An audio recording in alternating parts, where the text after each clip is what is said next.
Hi guys! So daghan na mo na dire kung unsa kunong daghan ang itlog. Unsay pampaitlog para mo daghan ang itlog. Kada adlaw ba gyud mang itlog ba dili magputol-putol lang ang itlog. So mao ni hinungdan guys.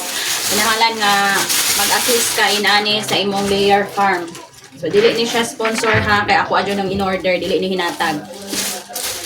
In-order na ko ni guys. So mo na siya makatabang sa atong layer nga mahimsog sila og mo-produce og mga itlog.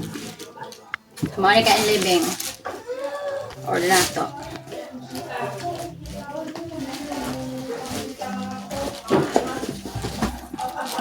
Man makuha. So mo na siya ang una. Ang una, ini siya gigamit na po na sa atong layer farm. Gigamit pod nato ni siya sa broiler o sa katong mangitlog ng mga manok. Pwede pod ni siya sa baboy mga kaindibing o kahit gani sa kuan. So mo na siya kuan diri o. Immune enhancer, basta immunity, may inana mga kaindibing yung vitamins niya. So malaking tulong to sa naging malusog ang atong manok. Sa pagpaitlog mga kainlibing, ito yung ina-assist namin pero hindi talaga lagi kasi bata pa yung manok namin. Pag medyo kailangan mo mag-assist ito. Pagpaitlog. Layer.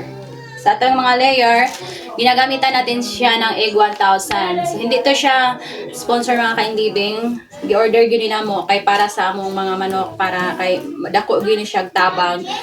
Sa panahon nga ulan-ulan, bugnaw, nag-adjust ang mga manok sa temperature, ato silang asisan inani para di po sila ma-stress o maghatag sila itlog kada adlaw.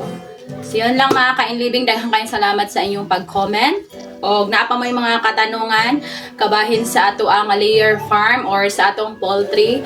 Ayaw mo kalimot og comment o nya kung bag-o ra ka diri. Ayaw kalimot og sunod sa atong Facebook page para ma-update mo sa akong sunod nga mga video. Yan, daghang salamat o God bless.